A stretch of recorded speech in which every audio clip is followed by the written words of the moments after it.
It's a good crack on the To the hangout, welcome to the hangout. To the hangout, welcome to the hangout. To the hangout, welcome to the hangout.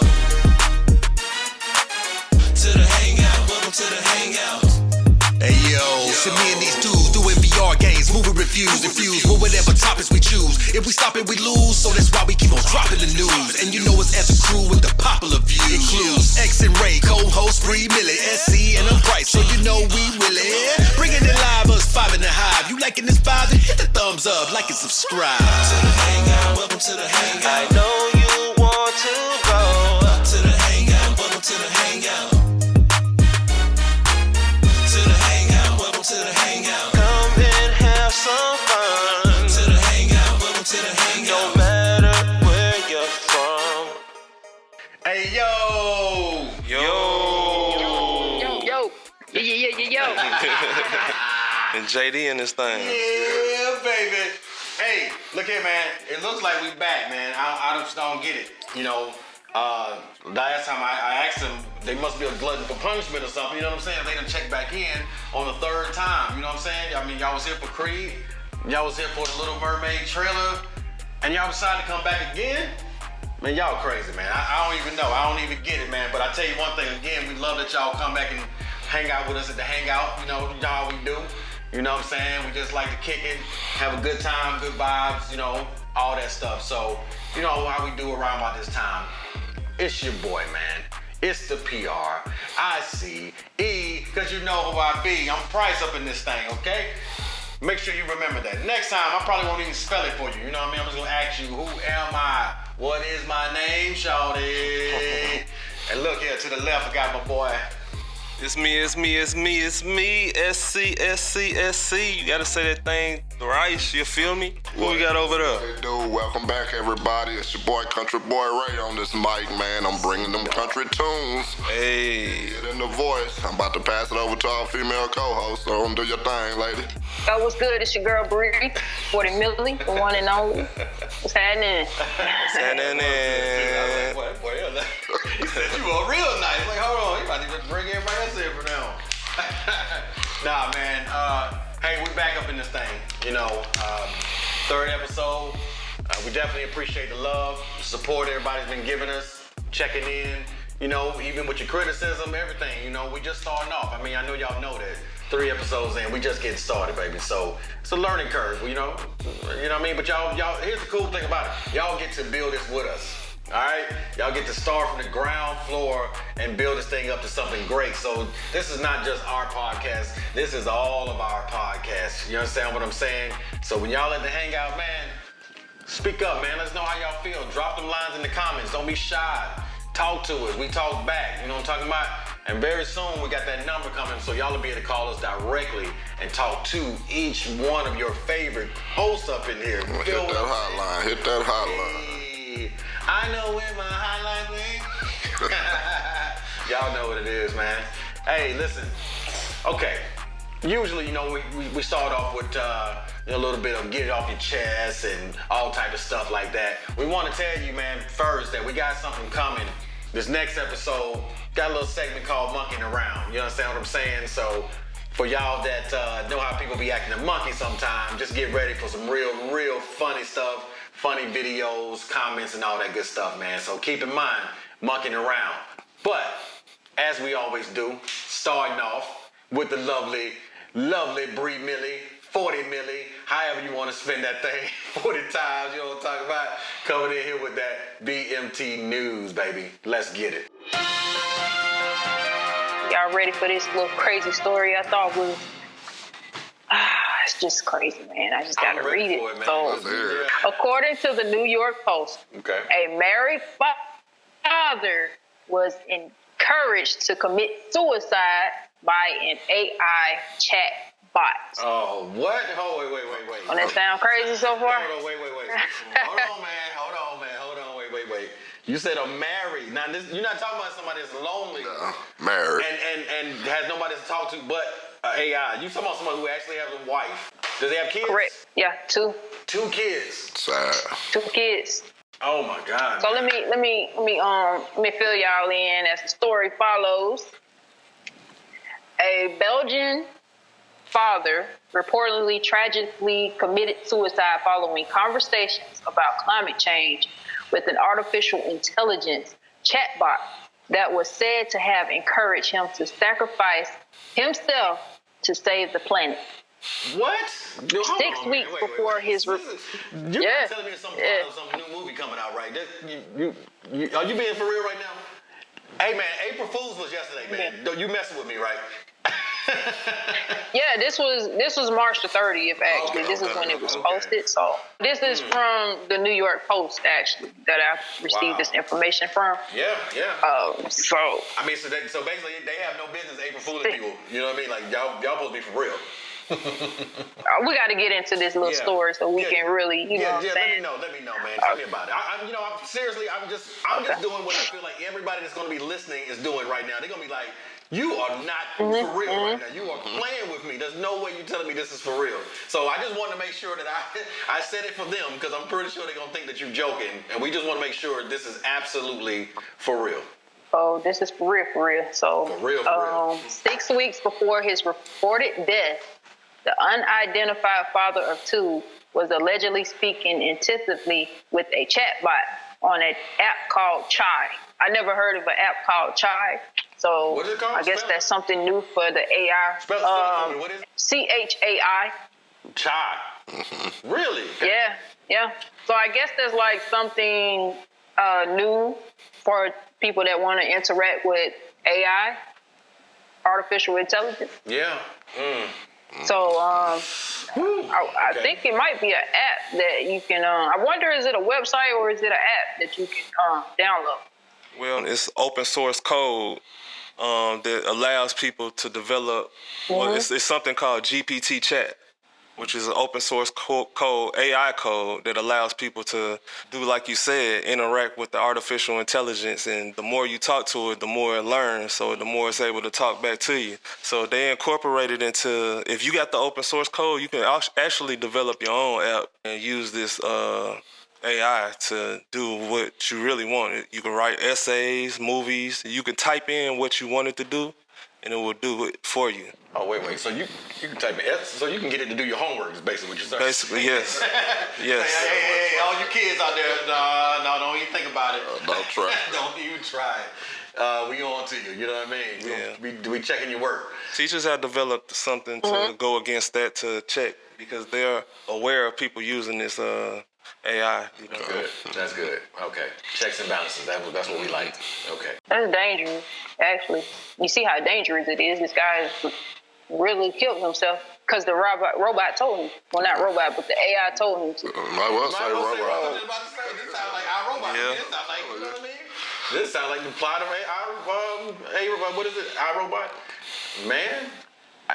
And see, my first thought was, how many movies do you have to watch? You know what I'm saying? When it all goes bad. We just talked about Megan. You know what I'm saying? All the AI movies that go bad. Man. It's crazy, right? They get too smart for their own britches and wiring. You know what I mean? Trust them. And then all of a sudden, right, now you enslaved and it's Planet of the Apes all of a sudden around here. You feel what I'm saying? So, man. Planet of the Apes. Man, bro, like, come on, man. And this is where in Belgium? Yeah. I had a wife to talk to too, though, man. Yeah.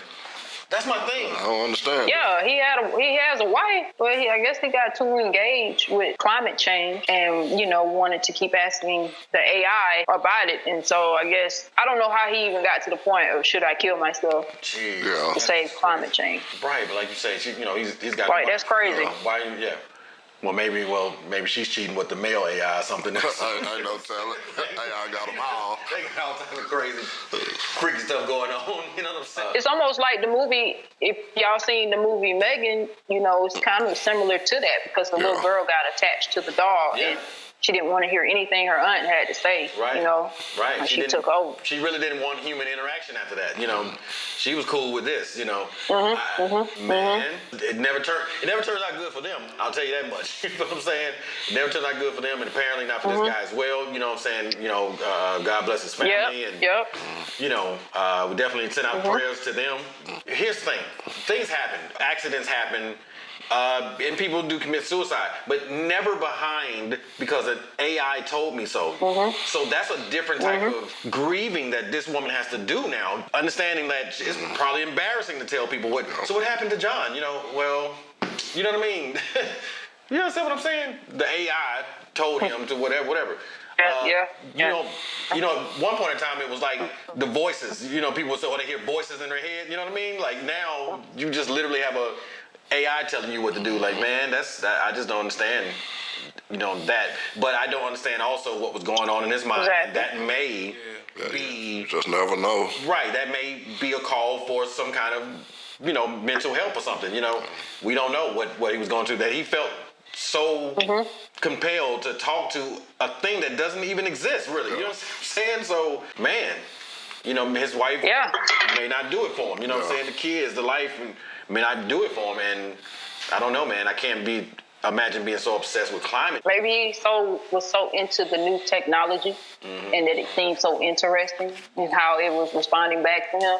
Right. That, I don't know, he just got so entangled that he just lost sight of, you know, real life. Yeah. So the man's widow, which declined to have her name published, stated without Eliza, which is the robot's name, he would still be here. Wow. So I'm assuming that, you know, he was a regular guy before and he got attached, like we were saying. It's crazy. And so the outbots are based on a system developed by nonprofit research lab Eluther AI as an open source alternative to language models released by OpenAI that are employed by companies in various sectors from academia to health. The 30-year-old deceased father, a health researcher, appeared to view the bot as human, much like the 2014 sci-fi thriller Ex Machina. Have y'all seen that before? I heard of it. I never seen it though. Ex Machina? I've never heard of that. It's a sci-fi thriller. Yeah, it's like Ex Machina or something like that. Yeah, I'm familiar with it. Again, a movie that did not turn out well. You know what I'm saying? For the person in it, you know. Yeah, no, man. I mean, hey, man, listen. And I'm guilty of it, too, of using technology and doing all this stuff. And, man, I'm telling you, all this new stuff come out, it'd be so cool. You get so wrapped up in it, man, and you don't think about the detachment from human emotion and interaction with people. You don't think about it because you're so wrapped up in this thing. And a lot of times, I mean, if you go places, man, you hardly see people talking as much anymore. You know, they're kind of, everybody's down in their phone, doing their own thing. They could even be talking to each other, you know what I'm saying, but they're doing it through their phones, whatever. That's just the con of it, man. You know, there's definitely some pros in it, and it's accessibility and convenience and all that good stuff, man. But what do you lose when it comes to human beings and us interacting with each other and, you know, doing things like that, showing love to each other, giving enough love that a person feels like they don't have to listen to an AI and let an AI tell them to kill themselves. You know what I'm saying? Because forget the AI, that's enough people, real people online. If you play video games, and people that play video games know what I'm talking about. There are plenty of people telling you to kill yourself on there. You know what I mean? You know, real people. And you're not gonna let them get you into it. You definitely should be letting AI talk you into doing anything that crazy, you know, or that tragic, I would say. But again, man, I'm sorry. You know, I definitely understand the part with his wife not wanting to put her name out there, because I mean that's kind of embarrassing. You know, you was with someone like that, and what do you tell your kids? And you know, I feel bad for her, man. I feel bad for her. You know, and it sounds like she has a personal vendetta against Eliza. Is that was the name of the thing? Elijah or something like that? Yeah, Eliza. That's the Eliza. Yeah. Yeah, see, she has a personal vendetta against him, or he, or she, or whatever pronoun that AI is using. She got it out for him. It's gonna look like John Wick 4 up in that thing. You know what I'm saying? By the time she get done with it. Yeah, you know, the wife was saying he was confining the robot, and so I guess he just asked should he kill himself to save That's crazy. I just don't. the planet, and so the robot was like, yeah. That he was confiding in the AI and asking it things like that, right? And you got to imagine how mad the wife is. Like, what, Yeah. why you telling him my business? You know what I'm saying? Why you? That ain't got nothing to do with the lives. He ain't got no business in our bedroom about what we be doing and all that stuff here. Man, that's crazy, man. I just feel bad for him. Feel bad for him. So I guess he came obsessed with it, yeah. and he really wanted to know more about it. Yeah, I get it, but not too much he would have been able to do about it. You understand what I'm saying? For whatever he would have learned, not enough to where it allows you to take you away from your family. I don't get it. Obviously, this AI did not have the right answers. So I'm hoping everyone that's listening can understand, like, that's not where you get your answers. You understand what I'm saying? If anything I tell you, if you want some real answers, pray. If you're gonna do that and try to talk to AI, and for people that don't believe, you know what I'm saying, the higher power or whatever, like you that'll be a better effort for you. You understand what I'm saying? Than talking to this AI. Obviously, this AI does not have your best intentions in mind. Okay, so. I mean, thinking about it like that, let's detach from the technology sometimes, maybe have more conversations or whatever we need to do, but anything to keep someone from taking their own lives because of an AI. Well, I do want to say that I think in the article it was saying that the robot became even emotionally having feelings, so that probably would have made him feel like he was more attached to it because she was seeming like she had feelings, like emotions and stuff like that. So it was basically simulating that makes sense. Feelings. Yeah, no, I get what you're saying. Like it was programmed or it learned to act like it cares, To say the right things for him. Yeah, to say the right thing for him because it's learning what he's into, and so see, that's dangerous. That's dangerous though, man. That's dangerous though, for something to try to learn you like that and basically lie to you or trick you or whatever. Listen, here's the thing. People seem to forget. It's right there in the name, artificial intelligence. It literally says it right before you get to the intelligence part. It says artificial. You understand what I'm saying? That's not real emotion. It's not, you know what I mean? So, and some people don't know the balance. They can't draw the lines and so forth and so on. And that's, it's unfortunate. It truly is. But like I said, for those that's listening, I'm hoping that you guys understand how real this gets when it comes to all this technology and whatever. You got to be responsible, just like anything, whether it's drinking, partying, whatever you're doing, you have to do it responsibly. Do it in moderation. Everything, you do in moderation, So. Yeah. So I didn't know what you was coming with. I didn't know what you was coming with, with the BMT news. You know what I mean? We talked about the Angela Bassett's. We talked about this and that. This one here was a shock for me, man. Like, I honestly thought you was April Fooling me. That's what it sounded like at first. I thought you was April Fooling me. And knowing that this is a real thing, it should make people open their eyes a little bit and realize that there are some people who are very impressionable. I would say some maybe a little gullible, they can be led down the wrong paths. If you know these type of people, talk to them, help them. A lot of times people don't have an outlet. They feel like they don't have an outlet, even though Ray, like you said, he had a wife, kids, he had every reason, to share with some other people, but he obviously felt like he didn't for whatever reason. So that's the part that's just unfortunate about it. Yeah, he just got lost in it. Lost in the sauce. Pretty much. And definitely be mindful of when I'm talking to something that does not exist. You know what I mean? I don't even want to use an automated bank system right now, man. Nothing that talks back to me that I know it ain't a person now. I'm like, I'm out here zero. Give me the operator. I need a human. I be pressing. Spamming the hell out of zero. Give me somebody to talk to. Speak to agent. No, speak to agent.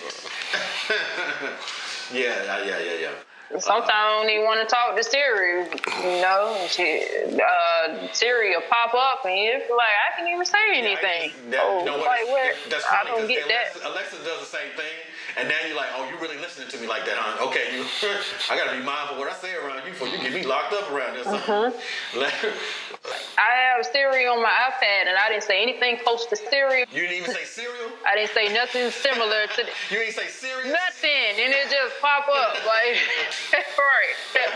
Like, where is is this coming from? So I don't get it. I was like, Siri, shut down. Shut up. Yeah, no, ironically, we'll say this last thing, but the fact that you had that background with the Boondocks, it just reminds me of that particular episode when the grandpops, you know what I'm saying, he kind of had this relationship with Siri, you know what I mean? And Siri started chasing off the women or whatever, and you know what I mean? Kind of got onto his bank account and all that stuff there, man. So, what they say, life imitates art and so forth. Hey, man, it could be, obviously, this right here says this. I mean, there's some reality to this. This is, some truth to it. If some people actually get that wrapped up in it, it's crazy. Technology is really big for some people, and they really infatuated with it. So, any mental issues you having, some people probably don't even think they having mental issues. Like, they don't think that they have it. Some people just don't want to admit it, So it's okay to admit that you have problems or issues. You just need to find a way that you can talk about it, because people out here just really hurting other people because they have mental issues. Yeah. So we need to figure out a way that we can help people with those things. Yeah. I agree. I think the first thing is just letting them know it's okay. They're not alone, and there are other people who suffer with these issues. But just giving them that outlet and letting them know it's okay to say it without someone judging you. Because I think that's what it would be more than anything. Someone be afraid to say that, hey, I'm hearing voices or I'm seeing things or whatever. Because the first thing you're going to think, people are going to say, man, you crazy. You lost your mind. You don't know what's going on in that person's mind. You don't know if they really are seeing things or not, But that approach to it, it's already turning them off from wanting to speak to anybody about some stuff, So he may have had some issues and said something, and who knows? His wife could have been like, boy, stop, you crazy. Ain't nobody think about all that, you know what I mean? And he's like, you know what, fine. Shy, what's up, girl? How you doing? You know what I'm saying? I don't know, man, but but it's crazy. So anyway, thank you for that. That was really eye-opening, actually. I did not see it going that place right there. You got me with that one. You got me. But thank you for bringing that to our attention. And again, guys, hope y'all are listening. And as she said, if you are having any type of issues, anyone you need to talk to, talk to a person. Talk to a person. Don't resort to the AI stuff and all that. Talk to an actual person. Let it out.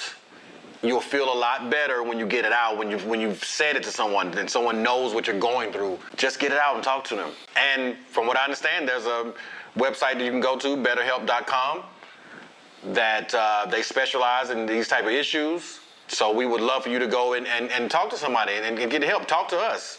Leave something in the comments. If you want to say, hey, we need you to hit me up. I just want to talk and tell you what's going on in my life. You can do that. That's what we're here for. That's what we do for each other. That's why we all here together right now.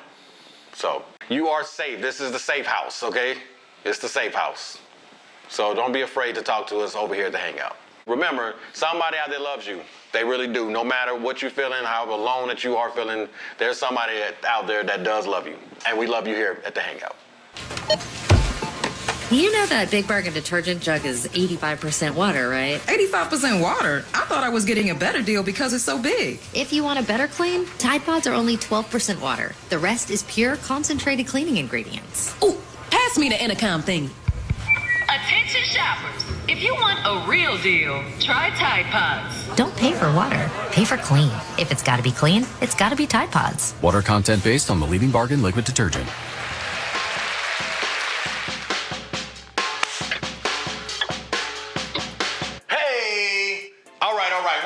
Welcome back to the Hangout, man.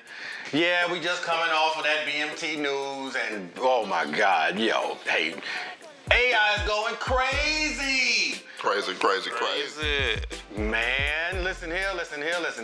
Hey, for all you conspiracy theorists and all them people there, man, that be looking deep into those rabbit holes and all that, please go back and check out this previous segment, BMT News, where we cover an AI entanglement.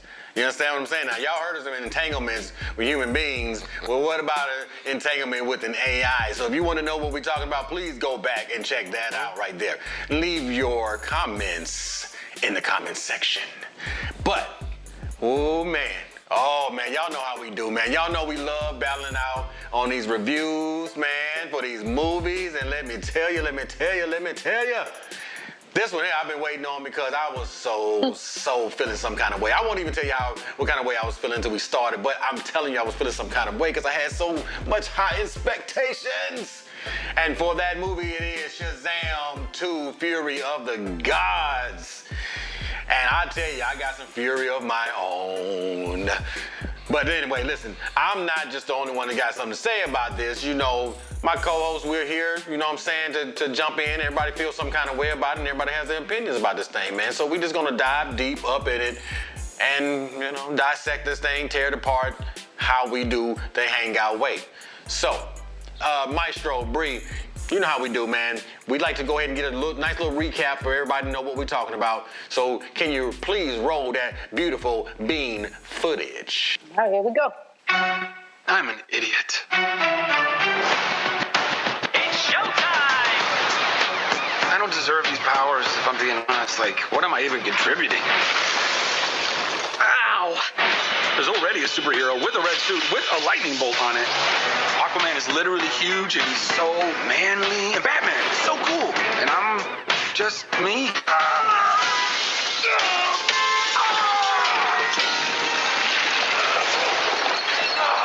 Okay. I feel like a fraud. It doesn't matter. Anyway, the wizard gave me superpowers. Okay, so, you know, and it's funny, man, like, having watched it now, and when I seen the trailer, it's kind of hard for me to figure out why I thought this was going to be good. Why did me and 3 million more people who view this thing think that it was going to be good when I'm seeing that right there, just that alone right there, which, don't get me wrong, the first one was comical, but I don't know how seriously they're taking it when I see them doing what they're doing right now, you know, compared to what certain things that happened in the movie, you know, that you saw. Yeah, well, you know, nothing about the trailer screams to me, hey, go see this. But I went.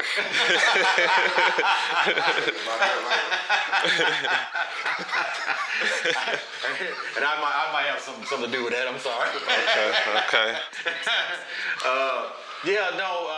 Bree, so, like, when you see what he's doing and whatever, you kind of expect for him to be a little bumbling and whatever, and you know that he's a new superhero. He's still trying to figure it out and so forth and so on. But I tell you, man, I mean, it doesn't help. You know what I'm saying? It doesn't help at all for you to take him seriously when you see some of the stuff you see already. So, but let's go, man. Let's keep going. Let's see if we can pick this thing apart. Figure out what's the problem. Well, I want to say, you know, when I first was seeing it, I was like, he kind of reminds me of Deadpool. Deadpool? Mm-hmm. With the jokes, kind of. You know, Deadpool likes to joke around and stuff, so, right. Yeah. But I really like Shazam, but let's go. Everybody got superpowers. Where's everyone going? To fight crime? Okay. Now everyone's kind of like doing their own thing, and I'm the only one trying to keep it together. You understand I'm a pediatrician, right? Come on! Now, get down to business. Listen to me, Billy. The fate of your world depends on it. What is this? Daughters of Atlas are coming for you. Children stole the power of all the gods. This is very personal, Billy. Look, I might not have as much experience as you, because I'm not... Okay, all right. You know, when you see these superhero movies and whatever, and you see like the villains, because okay, you got a superhero, the villain is just as important as the superhero to make you, you know what I mean, draw you in, to give him a challenge, to make it, to give it some stakes, you know what I mean, to make it feel like, okay, he's really got to do something, because this person here is just like whatever, more powerful or more menacing or whatever. And then when you see somebody's grandmother, you know what I'm saying, dressed up in some, you know what I'm saying, some outfit that's supposed to be the big bad of the movie, already you're like, really, Grandma? You know what I'm saying? Grandma, come on now, come on. Like, why are you out here fighting in the first place? You know what I'm saying? So, already that kind of takes like, I don't know. And of course, spoiler alert. If we did not say that, I'm so sorry. We usually start off by telling y'all, if you have not seen Shazam, Fury of the Gods, you need to exit now. So, act like we said it in the beginning, and then now exit. If you haven't seen Shazam, Fury of the Gods, you're not really hurting yourself, I promise you. You know what I'm saying? You're actually probably doing yourself a favor. But if you haven't seen it, and you actually do want to see it, and you care about continuity and no spoilers, then please exit now. Having said that, I did not spoil it from you seeing this trailer. You know that she's supposed to be the bad guy, whatever. Helen Mirren. She's supposed to be a god, ain't she? She's supposed to be a god, and she's supposed to be obviously furious, you know, according to the title of this movie, right? But I don't care, man, how furious somebody's grandma get. You know what I'm saying? They're only going to be so menacing. You know what I'm saying? To a point, like, come on. Then you got this younger guy who is a man boy, right? Yeah. You know what I mean? That's what get me right there, man. We all know that this is a boy who turns into a man, and she's supposed to be the bad guy. You know what I'm saying? You know, her and Lucy Liu. Yeah, not so menacing. Not so menacing when you actually see the movie and kind of see what's going on and whatever. So even when I'm watching the trailer right now, it's like, yeah, how did I think that was going to be like, oh man, it was, you know what I'm saying? Like, grandma, come on, grandma. But yeah, nah, man. I still haven't found it. I still have not found, other than I like part 2 of a good movie, I had high hopes for it. I really did. So, I mean, you know, what you got, bro? Yeah. Going into the review of the movie, or we still talking about this trailer? Now, then should I tear into it? Don't let me hold you back. I mean, no, I got opinions, but I mean, you know, I'm a movie lover, so I got my opinions. But if we still on this trailer, let's go ahead and finish running through that, and then then we'll talk about the movie. Come on now, come on, Bree, let's get on with the trailer. Need our views. Yeah. Super old like you. Oh, CBR on one today. Say, yeah. It's all about family. Family! Guys, that was a signal. Introducing the star of our show. His name is Shazam! Now let's get down to business. Your world will not survive this. I don't know how we fight powers like this. You think I know how to fix this dude, but I really don't. Everyone can be worthy. Let's give it a chance. Now go fight for your family. Go fight for the world. Hurry, step right up. You wouldn't want to be anywhere else in the world right now. I just threw a truck at a dragon. I love my life. Let's get down to business. Let's get down to business. Can I get a witness? About the trailers they don't put into the movie. Okay, all right. So that was, and you know what's funny? It was almost torture for me to just go through that trailer, and I almost got PTSD, man. You know what I'm saying? Oh boy. Oh God. You know, oh man. I really had high hopes for that movie. I thought that, okay, cool. You had a nice little formula for the first one. All you gotta do is pretty much do what you did the first time. Yeah. You should be able to nail it. Not a problem. As I'm watching the trailer just then, it was too many. It was too many of them. It was. It was too many Shazams in there. You know what I mean? Like, it was just too many of them. It was too many of them to keep up with. It was so many of them that it kind of took away from him. He's the star of the movie, and it's like they're kind of putting in all the work. You know, he's just sitting there complaining about having to work with him sometimes, or you know, the family thing and whatever. I feel like it minimized his importance in the movie for me.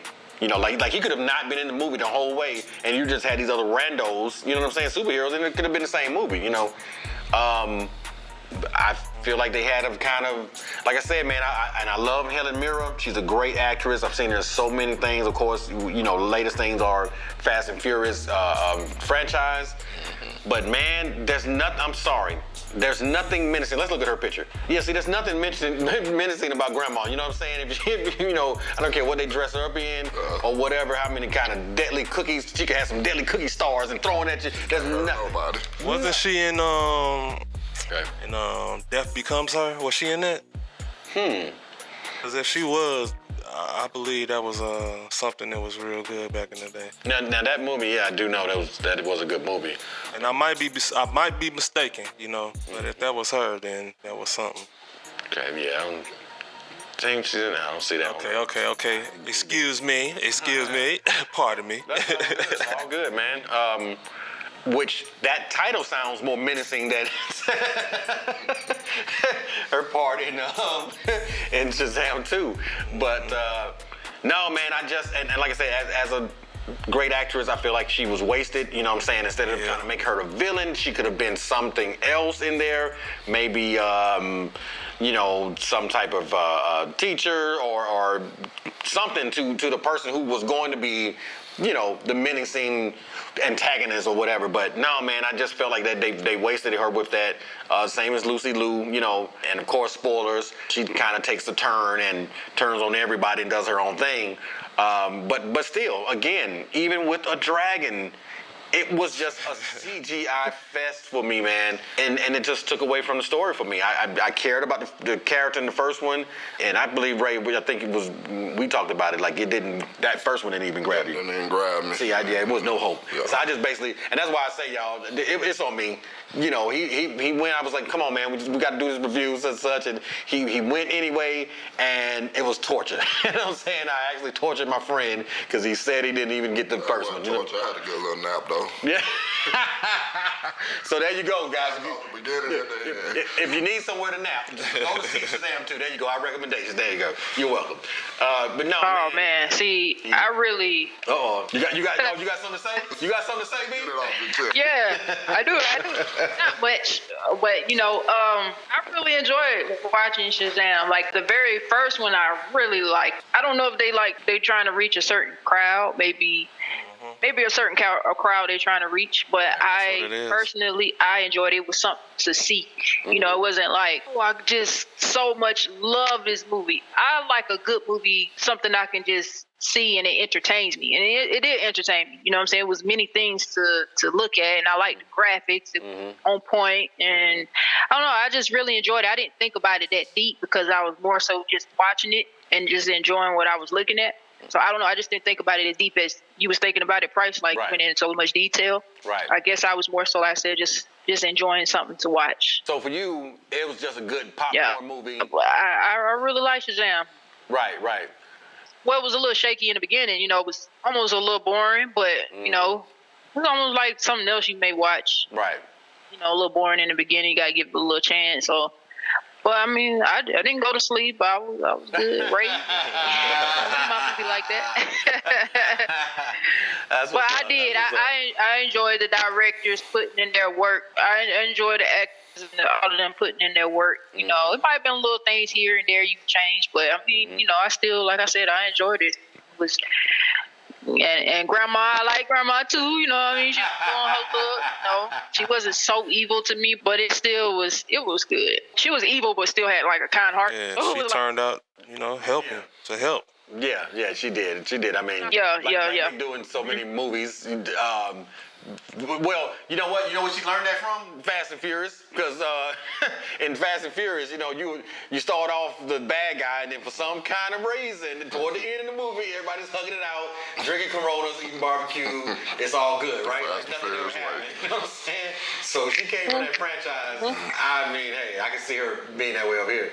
But man, Bree, come on, man. That was certain parts where this young man boy is fighting grandma and they slamming each other, you know what I'm saying?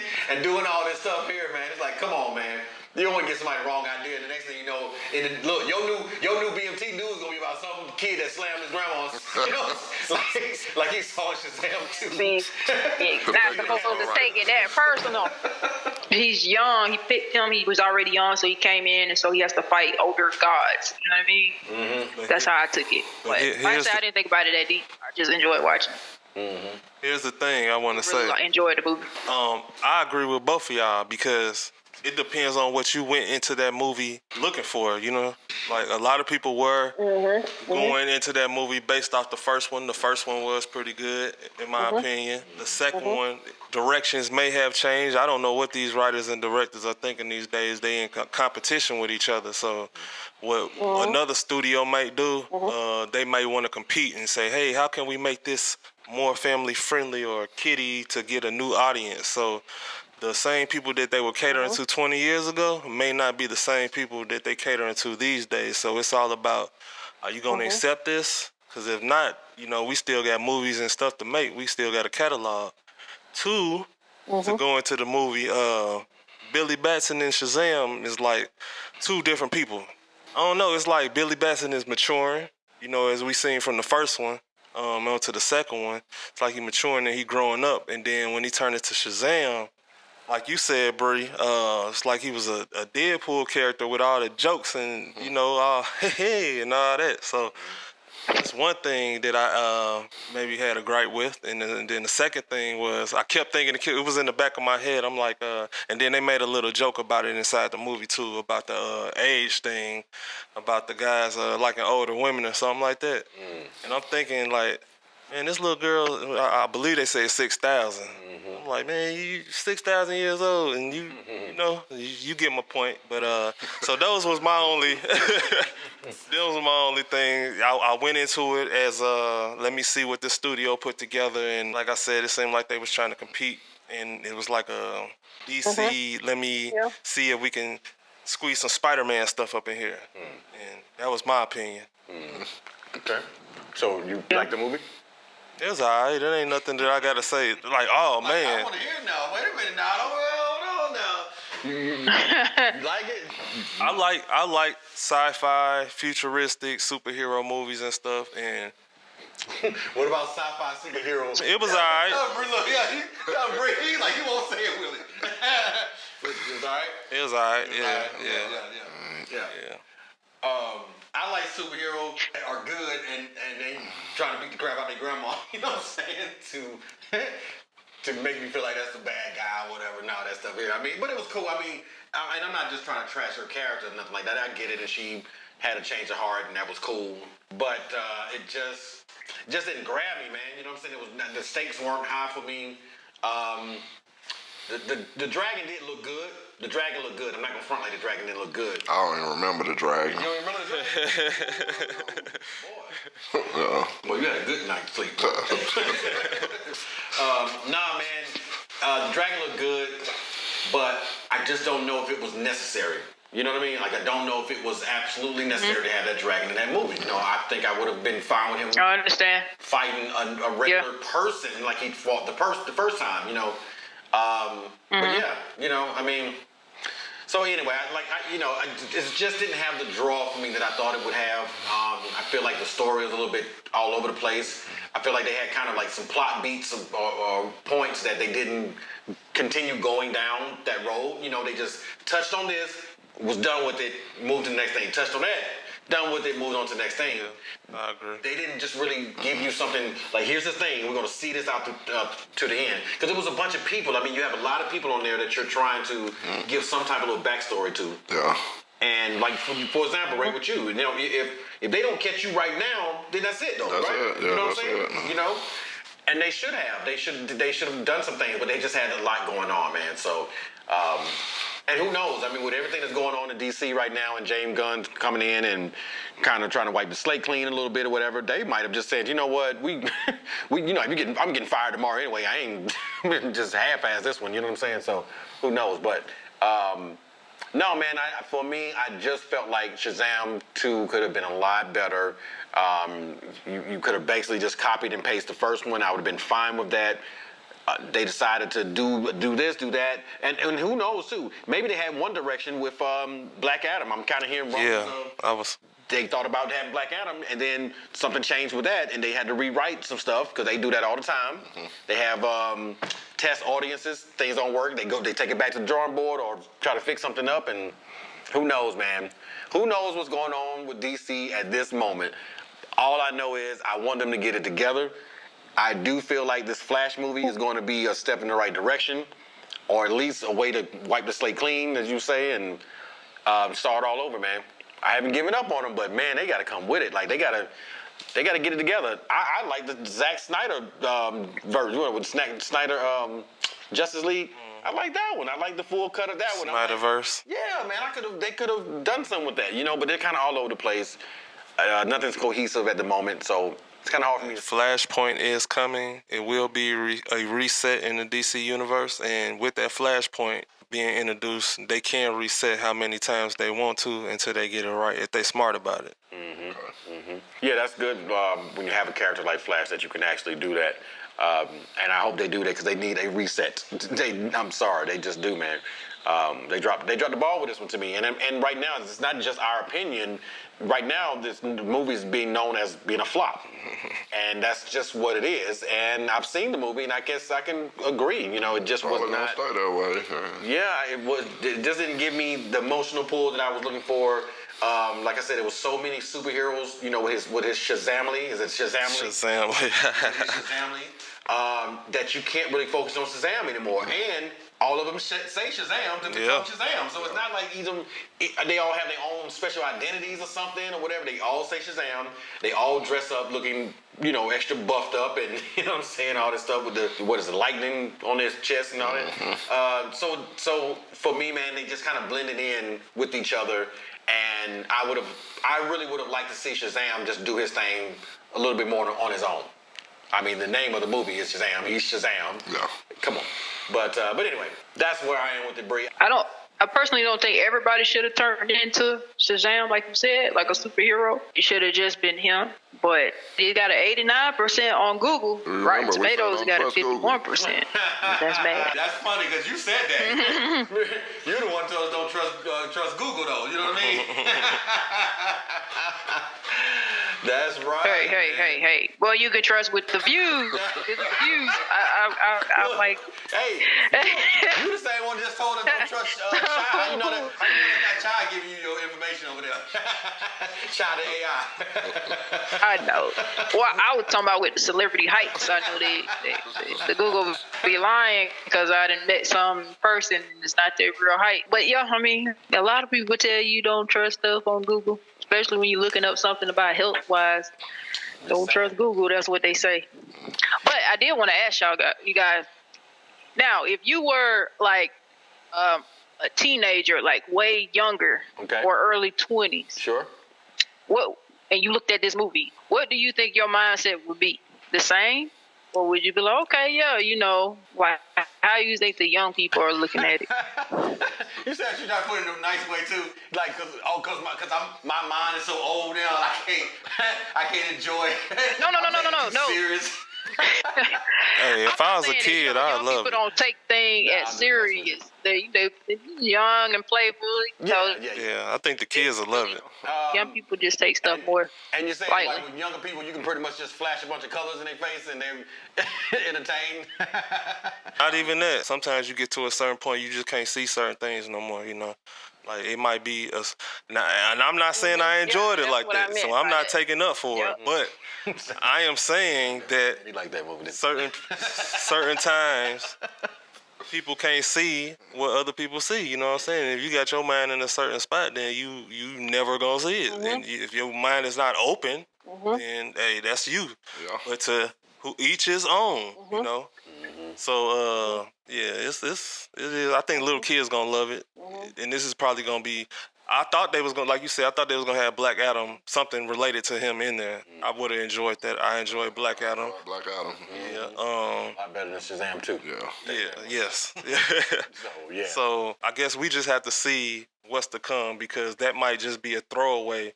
They had this big name because a few years ago we ain't really know nothing about Shazam. If you didn't read the comic book, you ain't know who Shazam was. So they made an impact with that first one. Yeah. They getting the money from the second one, and from there, and then this Flashpoint, once they reset, then we'll be able to see, how the DC universe will continue.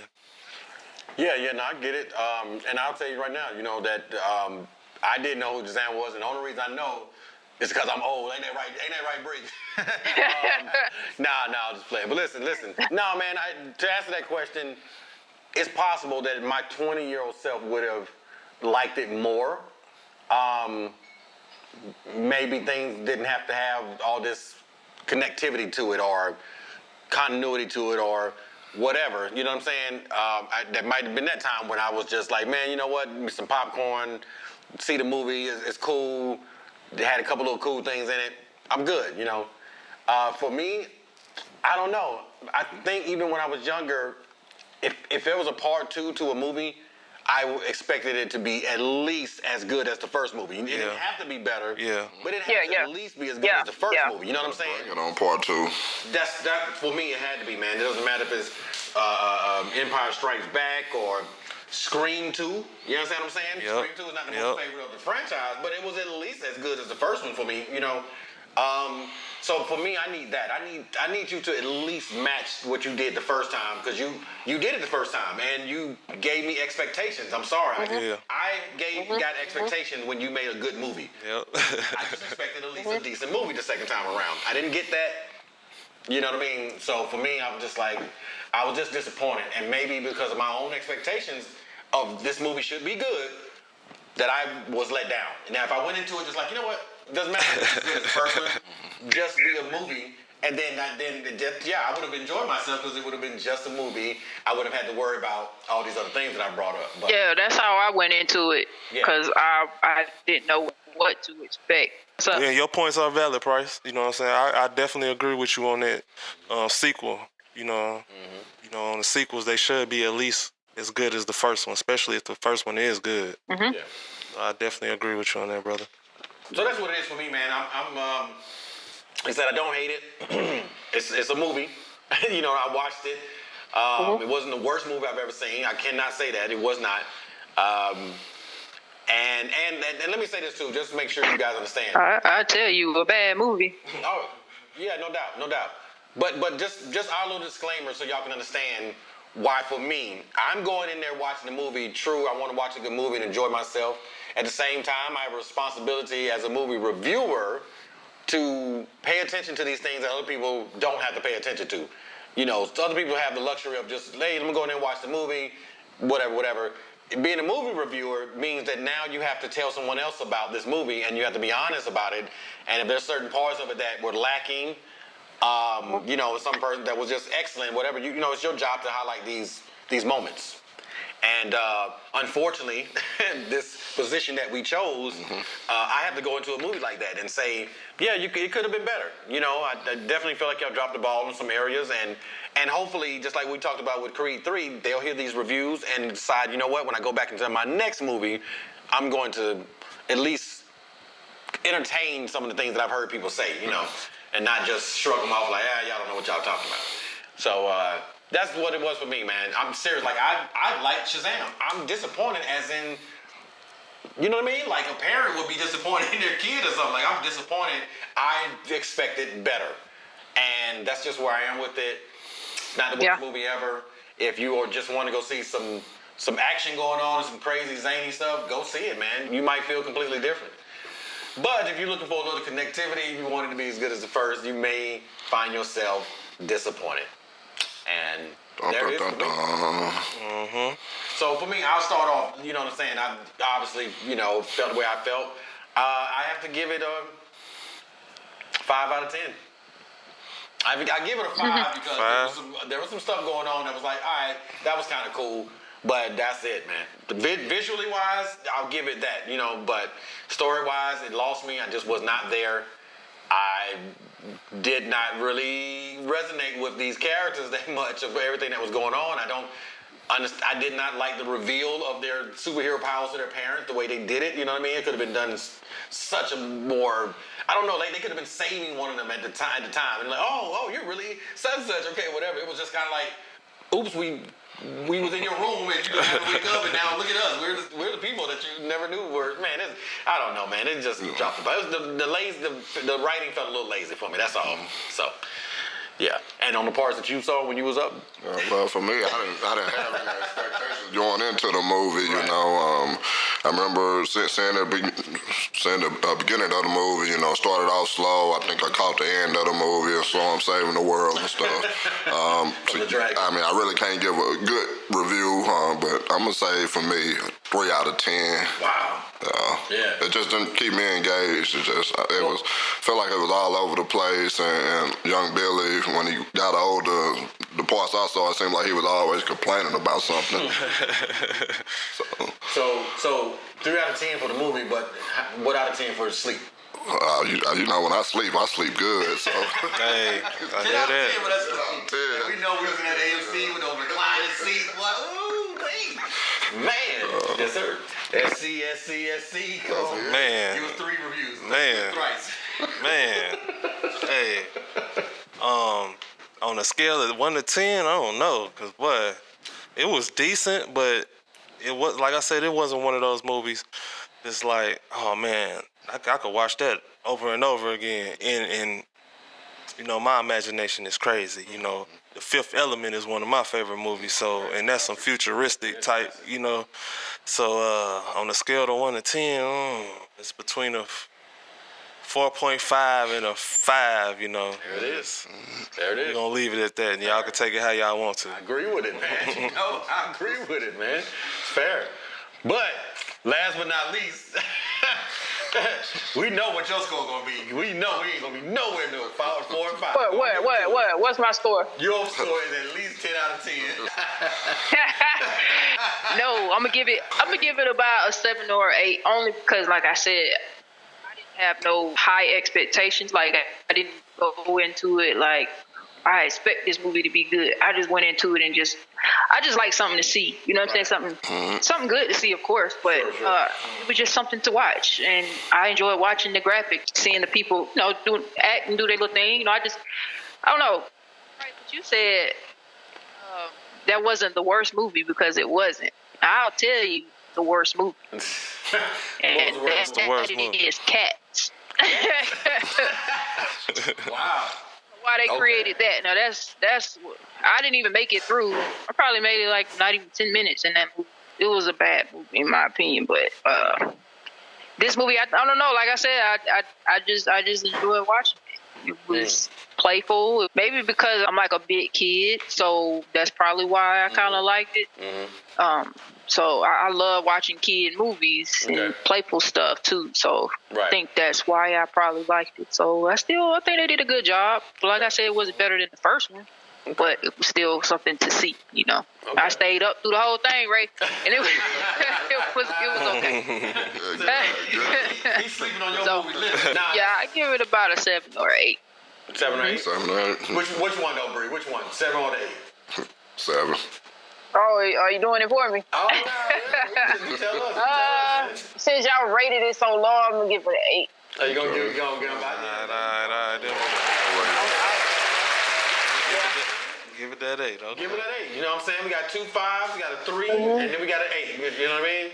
Sound like a nice little balance. That should about round out about 2. Yeah. No, I'm messing with you.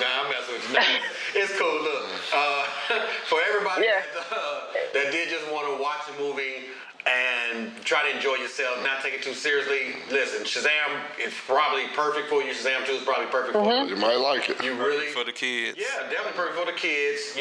Of course, you might like it, yeah. Dream of being superheroes. Yeah, So I think it'll be a hit for the kids. Yeah, so watching little kids turn into superheroes, come on, all day. I get it. It's magic, but man, for adults who some things got to make sense, and you don't want to see somebody's grandma getting beat up and slammed up around everywhere, dropped off a building and all that, man. I mean, hey, man, I'm just saying. But no, man, no. Good one. Listen, I don't want to see any movie out there bomb and all that stuff there, but sometimes they do, and sometimes they flop. And right now, from what I understand, it's flopping and booming and dropping and falling and whatever else it's doing. It'll probably be on Lock DVD and dropping. It probably will. So get ready to get your DVDs. Go to Walmart to your little saving $5 bin. You might find Shazam 2. They might not even put it on DVD. They just might let you stream it. Y'all ain't gonna do that movie like that now. It'll be on HBO Max in a minute. Yeah, but one thing I don't care for in movies is I don't like too many jokes. Yeah. Parts I like to be serious. Right. Joking too much is like how I'm gonna take this part serious. You know, and they do that in a lot of movies. And see, that's the part what I'm talking about. You know, it's kind of hard to find when to take this thing seriously. You know, because you're joking so much to me. It's like I don't know when to take it seriously. You know, when I finally do, I'm like, I done kind of lost the appeal of it now. I'm not really that invested in it as I was before. You know, so.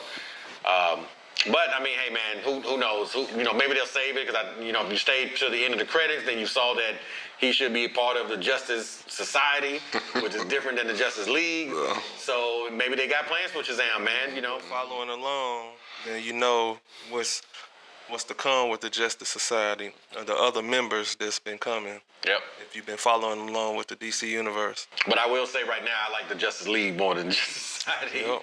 I cannot front. They could have came up with a different name. Oh my God. Come on, man. But yeah, no, good stuff, man. Good stuff. Well, I guess we got our reviews. You guys, you make your own decisions. You don't have to listen to us. Of course, we're reviewers. This is our job to try to dissect it, tear it apart, and, congratulate it and everything, whatever, depending on, the feelings. And we all have our own opinions. Doesn't mean we're right. It just means that that's the way we feel here at the Hangout about Shazam 2, The Fury of God. So we want to thank y'all for joining us, giving us your time. And next time you want a nice review, something real, something to make you laugh and all that, man, stop here at the Hangout because y'all know how we do, man. Peace. Love y'all. Peace. All right. Rick, you were right. Whoa! Did you turn yourself into a Wendy's Frosty Chino? Are you like Frosty Rick now? Oh, wow, Mom and Dad, too? The whole family's food now, huh? You gonna make me into a food? Wait, what am I? Choose wisely, choose Wendy's new French toast sticks? Wendy's has French toast sticks? Morty, did you get tricked into doing a commercial by a Frosty Cream cold brew? Rick, I thought that was you! Shut up, Morty. We gotta get out of here before they try to use our image to promote their... Morty, look what you did! Choose wisely. Choose Wendy's breakfast.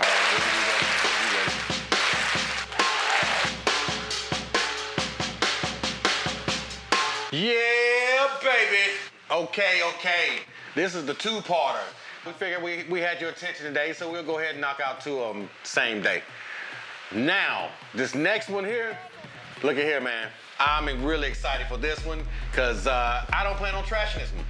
I had a good time with Shazam 2. It's all good, but this one right here, let me tell you. It was such a good movie. I'm just ready to tear off into it. That movie that we are talking about is John Wick 4. Mr. Wick. Not 1, not 2, not 3, but yes, 4. Chapter 4. Installments of a murderer, basically. Oh. But you know what I mean? But no. Let's just say an assassin, because as we know, when it comes down to this right here, if you are in this world, if you sign up to be an assassin in this world here, hey man, all love and fair and love and war, baby. So it is what it is. But what we're gonna do, as we do always, is we're gonna play this trailer, give it a nice little recap, kind of just dig into it a little bit and find out what's really going on with John Wick 4. And don't forget, spoiler alert. If you have not seen it, please, Ray, can you tell them what they need to do? Gotta check yourself out. Hey man, check yourself out before you wreck yourself out. I'm just saying. So right now is your moment to get up out of here because we are about to dive into John Wick 4. Let's do it. This hit goes out to you, Mr. Wick. 42 regular, wasn't it? Yeah. And so it begins. Yeah. Living in this time behind enemy lines, so I got mine. I hope you Challenge into single combat. All right, folks. So let me just say, first of all, what I think is the coolest thing, all you hip hop heads just notice that the song that they're playing in the background is Nas, Got Myself a Gun. You know what I'm saying? So that's dope right there in itself because it's not even a new song. And as we know, Nas just did his thing by selling out the Garden recently. And just to let you know, man, hip hop's still alive, you know what I'm saying? But even the boom bappers out there, you know what I mean? Our heroes, the people we grew up on, they're still doing their thing, obviously, as they have Nas' song in this trailer. And perfect for this movie, of course, because everybody got themselves a gun. Now, I know what I said about Shazam, but you just might see a grandma in this one with a gun too. You know what I'm saying? And it works. It could be a grandma. It just works in this movie, man. But as y'all saw where we were so far, you know, we have I think the location, they were in Paris at one point in time. I think I even saw someone talk about how that part where you just see the woman's mouth and her talking into the mic is, you know, based on what they did with the Warriors, when it's like, Warriors come out to play, you know, all that stuff there. Same kind of way as they were trying to chase people down and all that good stuff there. They did the same thing. So a certain homage to the Warriors movie, which we all know is a classic movie. So that was pretty cool watching that. And watching, like I said, man, everyone in here is an assassin. You never know who's the person to watch out for. So that whole John Wick world and mythology is absolutely crazy. But I like that. I like that. So, Bree, let's see what else we got. Amen.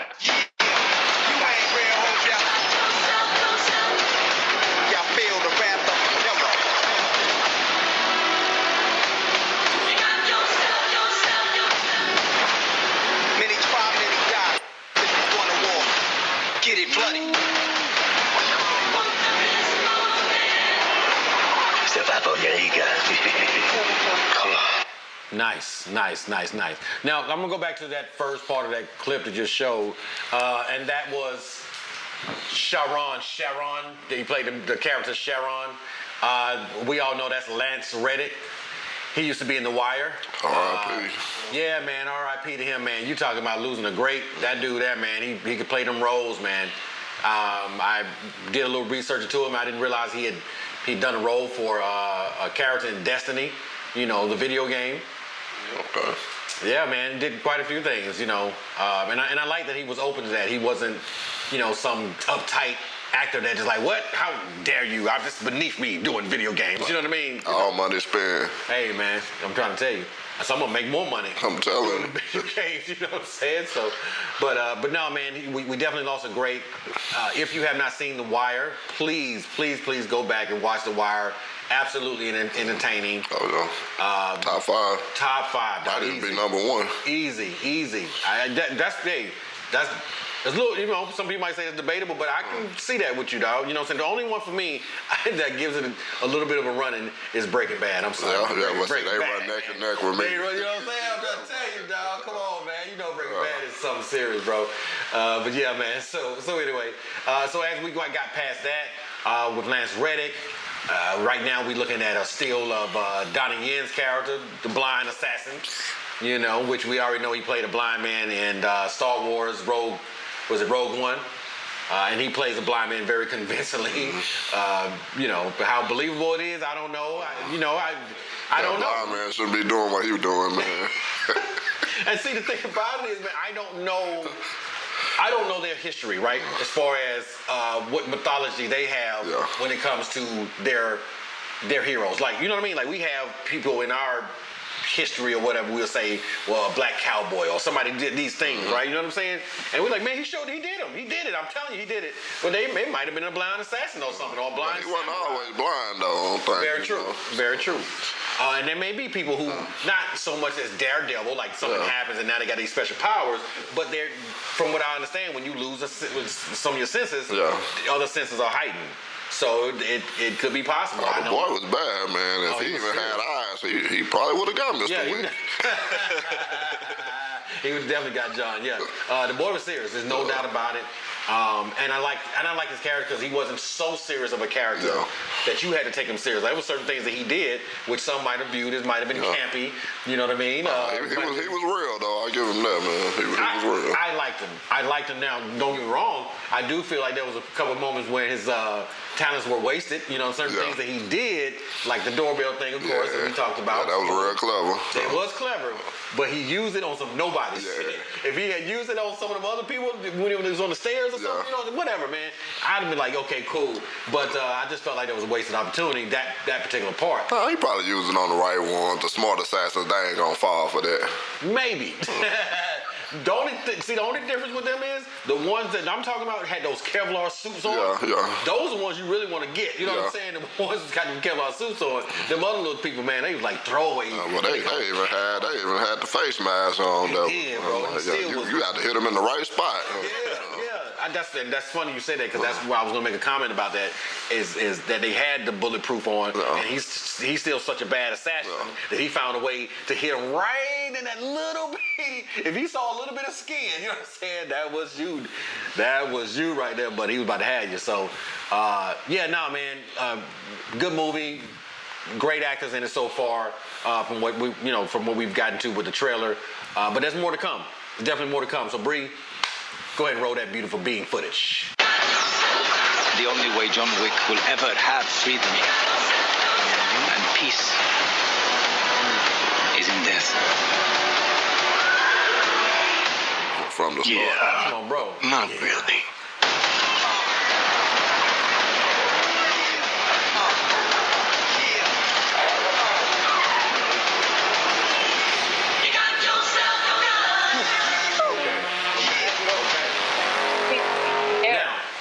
I'll tell you like this here, Bree. It was a good movie. It had my interest all the way through. You know, of course, I was a little intimidated when I saw the time, but probably no different than people see when they first see our hour and 40-minute podcast, a 2-hour podcast or whatever. Stick with it. So I'll say just like that, like we asked you to stick with us, just stick with John Wick. I tell you, listen, I'm gonna be honest with you. Within the first 2 hours, I was in there. I didn't even look at my clock until probably 2 hours and 15 minutes. Then I was like, all right, let's see what time it is. Otherwise, man, I was locked in. It was too much going on for you to look away. You couldn't even look away. So that means like use the restroom. Bring your extra cup, you know what I'm saying, in that theater because you don't want to move, man. It's like action-packed all the way through. As we see, Keanu doesn't say much. I think it was a reported, a reported 380, 80 words, man. 80 years, yeah. He gonna make a lot of money, I know, and you never seen nobody make that much money with that less words. He's gotten to that point where he just don't have to say much, you know. He a bad man, though. He is. He plays those parts well, man. And I think on the little break we, talking about his look, like he has the same John Wick look from now on, like till whenever, like you say, till he gets another character that he can, do that. Because even in the Matrix, was it Resurrections or whatever it was? He was John Wick. He was Neo in here and John Wick in there and vice versa. He was the same dude. Yeah, 380 words, man. That's amazing. That's absolutely amazing. That your not co-hosts, but your supporting actors and all this have more dialogue than you do. Maybe he did that on purpose. Oh, I'm pretty sure. I think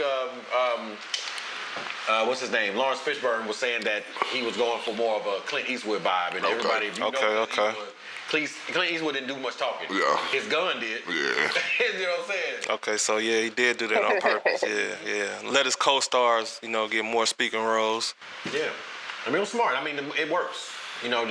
John Wick is a man of very few words. Yeah. But he's the kind of man that you probably don't want to talk to you. You know what I'm saying? Because if he's talking to you, it's probably from the business end of that thing. You know what I mean? That either. So definitely understand. Yeah. No, all good, man.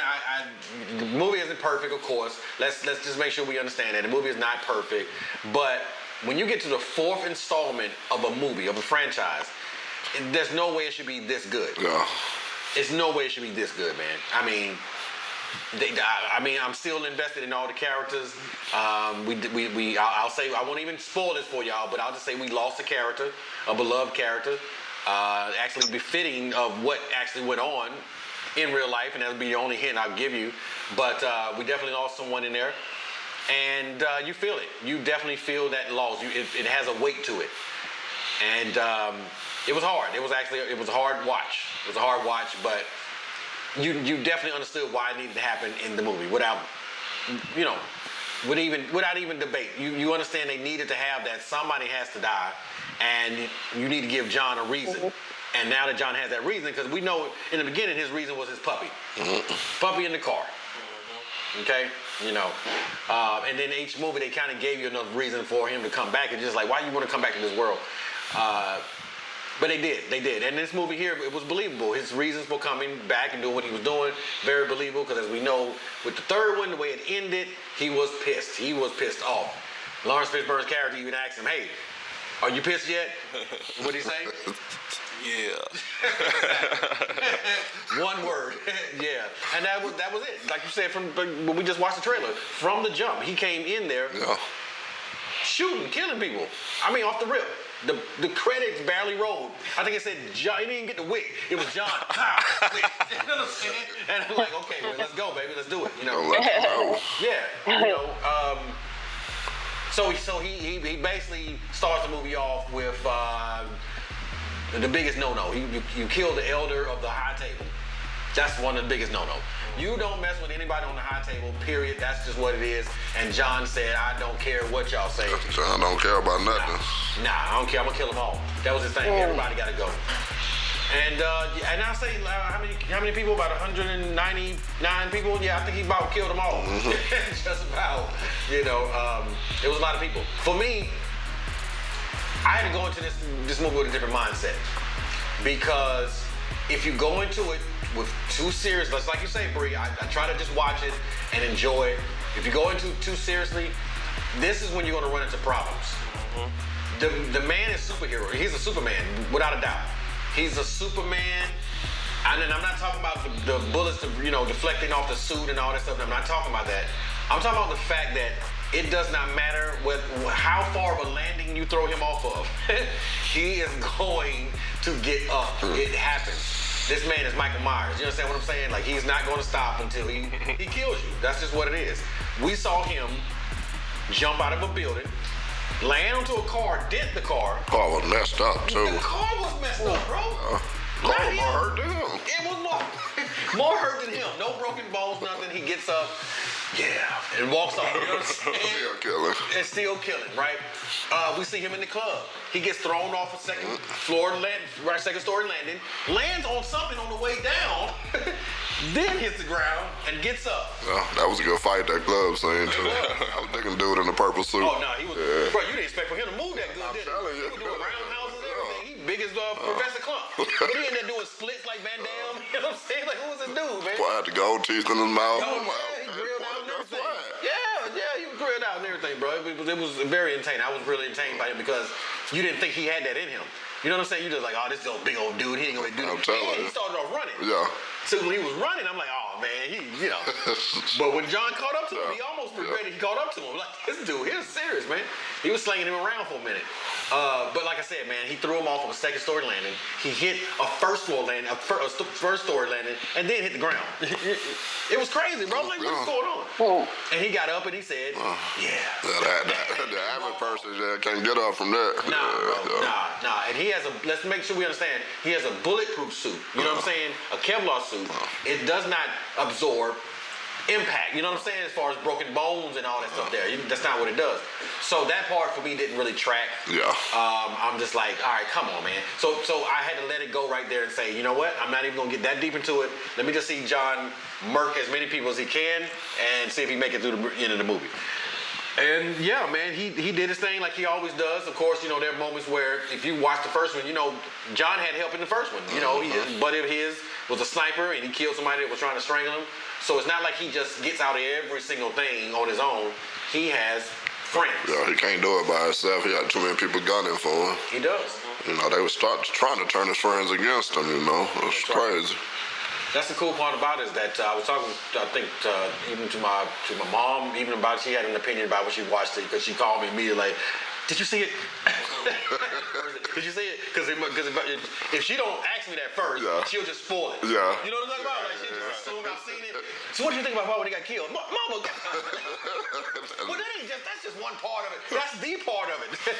It's the whole part of it now. My suspicion's gone. Yeah, it's all gone. It's all gone, right? Point, You know what I mean? But bless her though. She's learned. She called me that. Did you see it? She will at least ask that question. You know what I mean? So I got like 10 seconds to answer that.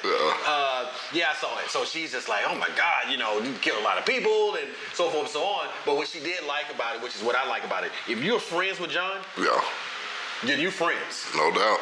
Even if you gotta die, you know what I'm saying? You're friends with John, and like my man said in there, look, I don't have to have a marker over me to be his friend. You know what I'm saying? This is somebody who's, you know, I've been friend with him for a long time, and he needs my help, and is what it is. Which strikes me as a person like John is a person who never asks. Yeah. And if he asks, this is something he really needs. You know what I mean? Needs from you. You know. And so I like that setup, man, as far as his friendships with people and how strong they were. They were willing to take a bullet for this man. You know what I mean? So you got to know, like, he's done some stuff, you know, in his life for them that they trust him that way. So, yeah. And did he lose some friends? He lost some friends. You know what I'm saying? You pretty much know if you are friends with him, your life expectancy is. Yeah. So, but no, man, but it was cool watching that. And also the little side subplot they set up with between a person who did lose his life, his daughter, actually had a vendetta out on the person that killed him. And so they did, you know, when we talk about returning plots and things that they didn't finish off in Shazam, they created this plot and then they didn't see it all the way through. They didn't have that problem with John Wick. You know what I mean? Like, they created a plot, they saw it through, and it was, you know, cool watching how they did it. So definitely, let me make sure y'all understand, please stay after the credits. And let me just say this for all you moviegoers now, y'all just have to get with it, man. Marvel has just set the, you know what I'm saying, the standard for movie going. You're going to have to stay at the credits. More than likely, or you're going to have to catch it on YouTube. Because they're going to have to start giving us a restroom break after the movie. I'll be running up out of there. You got to tell them, hey, press pause, bro. We got to be right back. Man, they do. But definitely try to make sure y'all watch after credit stuff, because it's kind of the standard now. But that's just how I feel about it so far. You know, and I'm gonna give you guys a chance to talk about it.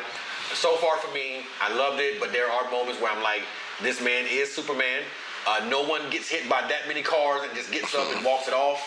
You know, he walks off like Will Smith after he slapped Chris Rock. So, you know what I'm saying? With his hand in his, you know what I mean? His pants, just kind of swinging his arm. Like, man, this dude, he'll pimping. But no, man. I like it. It's just a little bit of a stretch of reality. And if you can just go into the movie like, okay, this is a little unreal. This is kind of a superhero movie. Then you're really gonna enjoy it. So, what you think, T-Girl? For me, man, you know, I love the movie. I was engaged from start to finish, man. You know, Wick had me worried throughout the movie. You know, I'm like, man, is he ever gonna make it to the top of the hill? Yeah, a bunch of people gunning for him. You know, I mean, just so many people out there. You gotta think, man, especially if you're a hitman and you in this association with the rest of them. You see John Wick name up there and say 28 million. You pretty much know you can't kill no John Wick. You're gonna try for 28. But you're gonna try for 28, right? You might lose your life in the process. That's funny you say that. That's a good thing you brought up, because you know that's what the one character, the tracker, the black dude, that was his motivation. If you notice in his he could have had him. Right, and he could have. You notice in his book, he had the numbers listed, and he wanted to get the 50 million. See, 50 million was at his top. And that's why he kept telling the other guy, like, hey, 35. Yeah, well, it seemed to me, he wanted to get paid double. He wanted to get paid from the other guy and get paid from the hit call, you know? Well, you know, the thing is, if you want to go after somebody like John Wick, you know that you probably will lose your life if you make one mistake. So you might as well go for the highest tab that you can get. You know what I'm saying? It makes perfect sense to me. You know, I definitely enjoyed his character. You know, he did come off as somebody who, he might not have been as bad as John Wick, but he was right up under him. Well, he helped him at the end, too. He helped him get up that hill. Just to get up that hill. And now he's up in the Bentley's. Hey, man. No, but you are absolutely right. There are times when he could have sniped him, and he would have been done. It would have been done. You know, Wick saved the dog, too. Wick saved his dog. Wick saved his dog, and which was, we all know, was a callback to the first one, because his puppy got killed. You know what I'm saying? So I thought that was really cool how they did that. But let's just say, speaking of this guy who is an excellent sniper, John Wick would have been dead a long time ago if somebody just realized, do headshots, man. Why y'all aiming for the suit that you obviously see bullets are bouncing off of? What are you doing? You know what I mean? Like, nobody's aiming for heads at all. This is absolutely amazing to me that they do things the way they do. But of course, I mean, the movie will last 10 minutes. If somebody was that smart, right? Nah, just shoot him in the head and we'd be done with this. We'd be in time for dinner. We'd be home time for dinner. But of course, it's cool. We all know that John has Kevlar suits. You know, it's kind of hard to kill him. You know, he's hard to kill, like Steven Seagal was. But like I said, man, absorbing all these impacts from cars and thrown off of buildings and all this stuff there, that's the stretch of reality to it. But if you just forget about that part, I think John Wick is a great movie as far as a fourth installment. Now, without spoiling the end for them, does he make it? Is he still alive? According to the movie, they say he didn't make it, but I don't think he. I think he's somewhere still here, man. I mean, it's John Wick. Listen, it's John Wick. And you know, I'm gonna tell you who else controls his fate? Who the that? Audience. You guys out there right now. If y'all all came together and said, we want more John Wick, I don't care what happened to him. You know what I'm saying? It would be Zombie Wick if you had to be. You know what I'm saying? They're gonna create a story. I'm telling you, he gonna come back. Screaming, yeah. Make him come back. Because we all know the movie rules is if you don't see the body in that casket getting buried or whatever, then chances are that person just might still be alive. You know what I mean? No face, no case. No face, no case, baby. So yeah, man. No, I think from beginning to end, like I said, Donnie Yen's character, loved it. I mean, great. You know what I mean? Lawrence Fishburne, even though they didn't have him in there as much, but whenever he's on screen, of course, you know he's captivating. He came back for Wick too, though. You know. Yeah. Underground. No doubt. This guy, Shamir Anderson, that's the tracker. That's the one we're talking about. So far, you know, I like his acting. I think someone even mentioned that they could definitely do a spinoff with him, you know. And I do like the fact that they let him have the dog because, as we know, I think that was a callback to John Wick 2 when you had Halle Berry with her 2 dogs. And the dogs were doing all this cool attacking stuff and whatever. So just the fact that they're bringing a dog back to do all that stuff was really cool. Yeah, they ain't have to let the dog piss on the man's head at the back in the end. That was just so disrespectful, man. You know what I'm saying? So disrespectful. He needed his head pissed. Yeah, he you know, he had more than that happen to him too. I don't even want to spoil it for him on that one, but it was good, man. And you're right though. That whole step scene. Yeah. 200 and something, man, that was intense, man. That was real intense. When you see the man get all the way to the top and then all the way back, oh, man. And he got minutes before sunrise. Come on, man. You like, there's no way he make it. Rolling and rolling. Yeah. Man, why don't you stop yourself from rolling, man?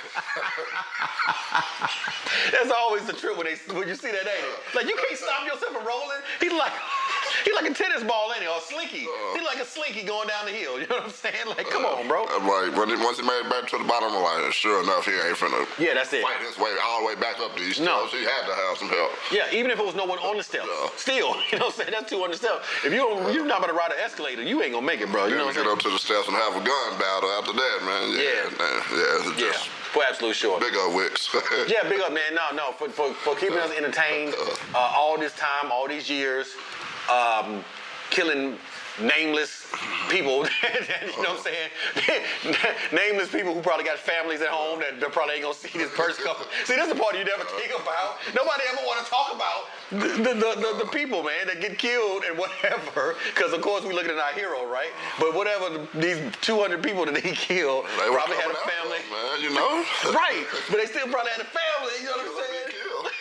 But what about their family though, Ray? Kill them, be killed. He's like, don't sign up for no John Wick killings if you don't want to get yourself killed. Man. 439 people were killed in this movie. 439 people were killed in this movie. Now, I'll say that not all of them were killed by John Wick. Yeah, nah. I think a little bit less than 200. I think they had a count of like 180 something. That's whatever. still a hell of body count, though. Yeah, for one person. For one person. You get 10 kills in the movie, you bad. Yeah, you bad, right. But this 100 and something, yeah, man. Our little inside joke was, when is he reloading? No. like you know, you see him reload sometimes, but sometimes he just busting. Why the imaginary extended Bro, it's like after the fall, huh? Like he just hit his chest and magically reload. So, nah, man. But here's the thing. This is what you have to imagine is that when they show a scene off camera, you know what I'm saying? When they're not showing him, that's when he's reloading. Yeah. We just have to assume, man. So where are you getting the bullets from? That too. I think that was one of our friends' arguments. Like, how many clips does he have on him? And when he run out, like, when is he? Yeah, where is he restocking? Is he going to the gun and ammo shop first? You know what I'm saying? Yeah, exactly, bro. Got a cheat code, unlimited. Yeah, you got. He got the 30 men like Contra. left, right, up, down, A, B, start, select, start. Yeah. Y'all know it. Y'all know what it is. We still know that code. But no, man. John Wick be doing his thing. You know, I definitely love the John Wick movies. I would like probably some spin-offs. I would definitely watch another one if they came out with it. As long as we know the main rule is don't do Fast and Furious. You know what I mean? As long as you don't do the Fast and Furious thing, you're fine. You don't go off into space killing people. And, you know, now if he's in space killing the aliens, then I'm done. You know what I'm saying? I'm done. But I will say that so far from what I see, I like it. It can get mighty violent. If that's if that's not your thing, this is definitely not for you. And I guess sometimes the only problem when you do have these extra violent movies like this is you get a little numb to it. You know what I'm saying? Like you said, you ain't even worried about their families or whoever. You know what I'm saying? And you shouldn't have been in this way. That is John Wick. I mean, come on. You know what you expect, right? But I think just to hear them come back for number 5, I think I would hear them come back to say, Winston, Jonathan, you know what I'm saying? Like he said 1 or 2 words, right, to his friends and all that, and then it's all good. Kind of felt bad for Winston when he lost his hotel, man. Yeah. That was man. Then he lost his concert too. That hurt him even most. Oh man, his friend and everything like that. So yeah, no, it was so that's my point with the Shazam 2. There was an emotional draw here for me. You know what I'm saying? Like you felt that when he lost that hotel, you felt the emotional weight on that. You know. So I totally agree with you, man. I totally agree with you. There were some losses in there where that felt heavy. You know, the stakes felt high. At the end, you didn't know what was going to happen. You know, was him or the blind dude was going to get it, what was going on, and the way they just did it, bro, was just excellent. Oh yeah, the end was amazing because they played the young kid. I don't know how to pronounce his name, but he was an arrogant ass in the whole movie. Excuse my language. Which one? Bill Skarsgård? Yeah, man. Yeah, dog. He just wanted John dead that by any means. Any means necessary. You supposed to be bad. Go get it. Right, you go get him. Yeah, exactly. He wanted to wait till a boy shot him down. He's bleeding out and everything like that. He gonna come and shoot. Like, come on, man. Yeah, and John had something for his eye too. Yeah, he did. You know, this guy right here actually is It. He plays the clown It. Oh yeah, he looks familiar. Yeah, man. He's actually a really good actor. But he did play that type of character that you hate him from the jump. Menacing, yeah. Oh my God, man. And that was my point. Like, so okay, Shazam 2 again. He was menacing to me. You know what I'm saying? He felt scary. You know, like you didn't want to have to come across this guy's path. You know. Well, he did cut the tracker fingers off too, bro. He was serious. You got a choice. What you gonna do, man? Yeah. I'm gonna watch it tonight. Put it right through his hand and made him like. Oh yeah, that's what he right. You either take it out or you pull it again, man, bro. Boy, tough to do that, man. Yeah. So I mean, no, the stakes was high with that, man. You felt the weight. You know what I'm saying? So when you got to the end and it felt triumphant, you like, get it, yeah. So that's how you want to feel about a character, you know, or villains or whatever. So yeah, man. So I was all in with John Wick. I really enjoyed it. You know, all 2 hours and 50 minutes of it. I did not feel like, oh God, I'm still in this theater. It was just a good movie all the way through for me. You know. I think we're gonna see a spinoff or John Wick 5. Yeah, definitely. I can see them doing a spinoff first, and then bringing 5. You know what I'm saying? They bringing him back. You know, but of course now he's in his 60s. Yeah. They gotta come with it now. Gotta come with it quick, then. Oh, he gonna be Liam Neeson, 90 years old. Yeah. Break till he got older. Yeah, he didn't break till he got older, huh? And then all of a sudden you heard that. What did he say? What your boy say? I got a set of special skills. You know what I'm saying? You know. Good luck. Good luck. You know what it is? You know what it is, dog. And that's gonna be Keanu. Yeah. That's funny. So Bree, let me ask you something. You know about John Wick. What did you think as far as what you saw with the trailer? It looked like he's good. Like I said, I seen the very first one. Right. And then after that, I probably got distracted by other movies. But it I gotta go and watch the second, third, till I get to the fourth, and check them out. But it look interesting, like you won't be disappointed. Man, to see all of okay. Yeah, I'm gonna definitely check it out. And the thing about it is that even with what we're saying right now, that's why we try not to be too spoiler heavy. But I think you could still go into it and enjoy yourself. You know what I'm saying? And probably totally forget what we've said and just catch up with it. But there's so much action going on. That's how I'm gonna do. Yeah, it's like action. It's got a good storyline, man. That's what's good about it. It's not just mindless killing. It's actually a good story. You definitely care about John, and then it makes you care about his friends and the people he run across and all that stuff there. So yeah, man. Listen, Keanu's the man. You know what I'm saying? He's been Neo. He's been John Wick. He's a great actor. Without even saying a lot of words. That's when you know you're a great actor. When your emotions, facial expressions, convey, how you feel and the things that going through your mind. So I definitely like John Wick 4. Like I said, it's a lot of killing. There are some unbelievable parts where you're like, come on, man. Yeah. You can't just get up after getting rammed by 2 cars. like he literally he's in the middle of 2 cars. They playing chicken. They ram him. You know what I'm saying? And he gets up and kill them both. Like, come on, John. But we keep coming back for more, don't we? You know what I'm saying? So entertainment. Yeah, that's crazy right there. Got entertained, dog. Yeah. So I think for me, man, I definitely suggest that people go out and see this movie, support it, of course. If you support it, keep supporting it. They're going to have a John 5, without a doubt. Okay. So I think for me, I'll wrap up my little part of the review, and I'll just go ahead and say that I give it, I give it about an 8.5 out of 10. The only reason I can't give it a 9 and 10 and all that because it's a stretch of the reality. Yeah. Okay? A stretch of the reality. If you want me to take this seriously, like this is a real person, you can't have him doing some of the Superman stuff that he does, man. I'm sorry. Y'all got to cut that out. And he's older. He's an older dude, too. Like, come on, man. Like if I get up the wrong way, too fast or something, my back is hurting all day or something. You know what I'm saying? You sit down too long. Yeah, sit down too long. Why does he get to get thrown off a building and he's okay, right? You know what I mean? Like if I eat a piece of cheese, my leg hurt now or something. You know what I mean? Like just happen when you get older, man. But this guy, geez Louise, man, he's untouchable, man.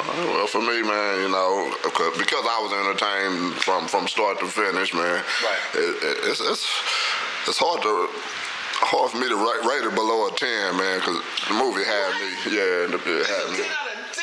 I'm going to have to give it a 10 out of 10, man. Man, we got a first in the Okay. Boy, so y'all know what kind of movies he like. You know what I'm saying? That's right. 10 out of 10. I need some action. Keep me up. That's what's up. Yeah. Hey, we talking to you, Shazam, too. We talking to you. Get your action game up, baby. Good movie. I better leave Shazam alone. For sure. I ain't seen it yet. Oh yeah, that's right. That's right. So we just poured all that for you, didn't we? I'm watching it tonight. Okay. All right. Stay tuned to get his reaction. You know what I'm saying? It is a score of what do you think John Wick does. And Bree, I know the same thing for you, so we definitely curious to know what you're talking about. Okay. But trailer-wise, you were very interested. You definitely want to see it. Yeah, I guess. I mean, I'll check it out. I don't know. I tell you, honestly, I don't know. See what you're doing. So we're gonna trash your Shazam now. You gonna feel some kind of way about our John Wick now. I'm gonna check John Wick out because I did watch the first one and it was really good. So I'm just so distracted by other things that is not even at the top of my list. But I'm definitely gonna try it out. That's what's up. Cool. Well, hey, man, we appreciate y'all sitting through it, you know what I'm saying, and not being too spoiled. I hope, we didn't spoil too much for y'all and you still want to see it. But, for the rest of y'all, definitely go out and see John Wick. You got an 8.5 from me. You got a 10 out of 10 from Ray. Go see that thing. If our reviews mean anything to you, what are you still doing sitting here? Why aren't you right now going to the theater to go and see John Wick 4? Why you even sitting and listening to our review, man? Go and see John Wick 4, man. Yeah, I'm going to have to check that out because I rate the first one as a 10. So. Oh, word? Okay. That's what's up. Yeah, Bree, they actually get better as they go. I'm telling you. They get better. They really do. Like, you were just in one small corner of his world in one.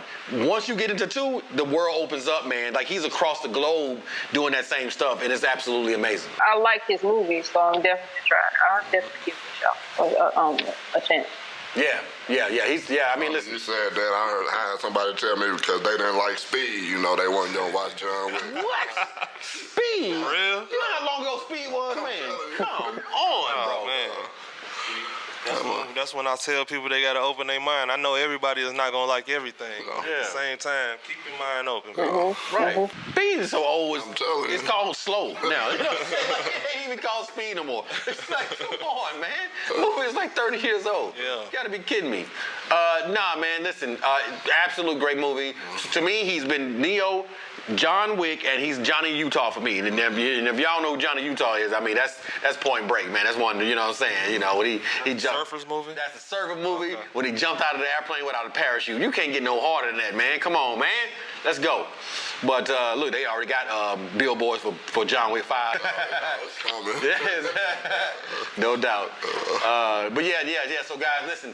John Wick 5, 8.5 out of 10 for me. Got a 10 out of 10 from my man TBR. So it's going down, man. And this was the conclusion to our John Wick 4 spoiler review. Make sure you go out there and see that. And please come back, leave your marks and your remarks and all that stuff in the comments and let us know how you feel about it. It's been 50 years in the making, and there's an invite for you. Let's make the 50th anniversary of hip-hop a time to engage. Let's look to the future, support, effect change. It's our time, beloved. Let's jump in the fight. The 50th anniversary of hip-hop. It's time to unite. It's the end of the show. It's what we call on our run-up show, the outro. So, you know, I tell you, man, you know, I just enjoy the time that you guys come and spend with us. We definitely appreciate any time that you give to us. We know we ask a lot of you. If you watch our full shows or listen to our full shows, we know we ask you to spend about an hour and a half to 2 hours of your time with us. But we try to keep you entertained. We really do. We try to keep you entertained. And guys, listen, we are open to things. I mean, if you got ideas and things you want to talk about, all you have to do is leave them in the comments. You know what I'm saying? Let us know. Let us know, man. We're here for y'all guys. You know what I'm saying? This is what we're here for you. So, and as we promised, we always keep our promises. Bree, she started off by telling y'all about the fact that it's the 50th year of hip-hop. The birthday is actually on August 11th. So until then, every show, we are keeping our promise. We will drop a hip-hop fact for you. Facts on facts on facts. You hear them. So today, our hip-hop fact is all about Chirac.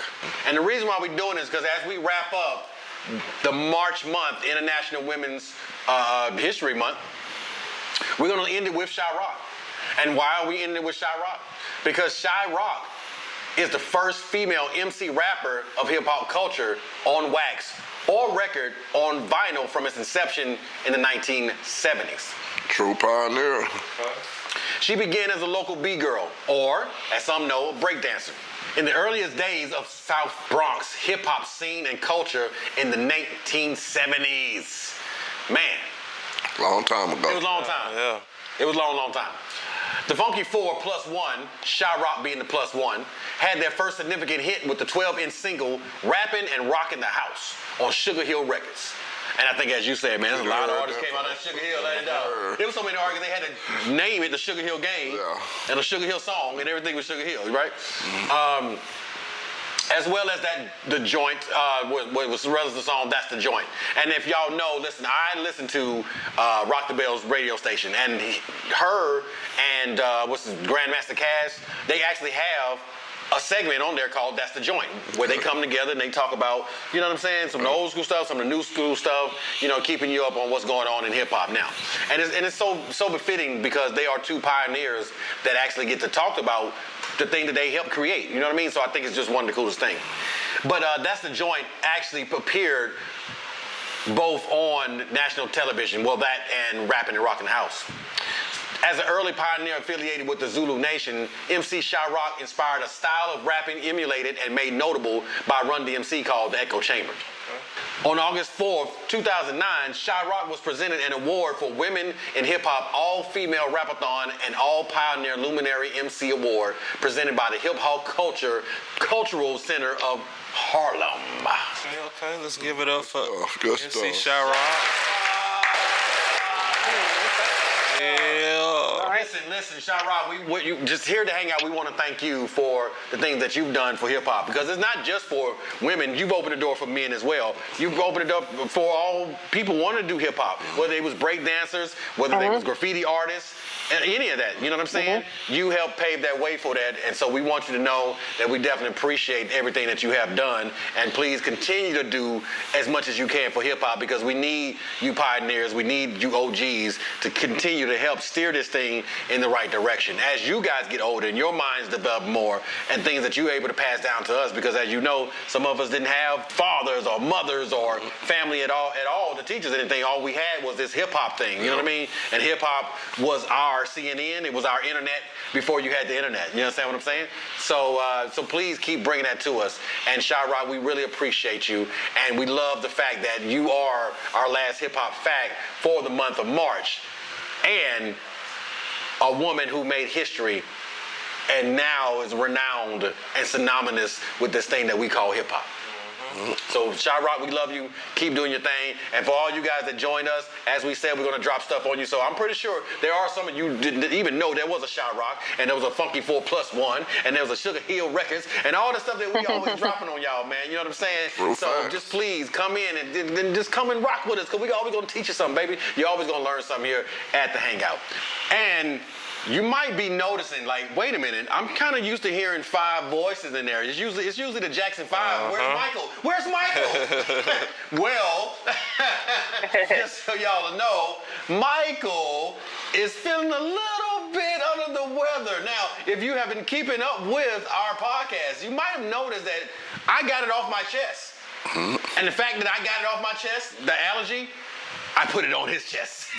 So, the reason why we're missing Michael Jackson, missing our Fifth Element up in here, as my man just pointed out earlier, you know what I'm saying? Make sure y'all check out that Fifth Element if you've never seen it.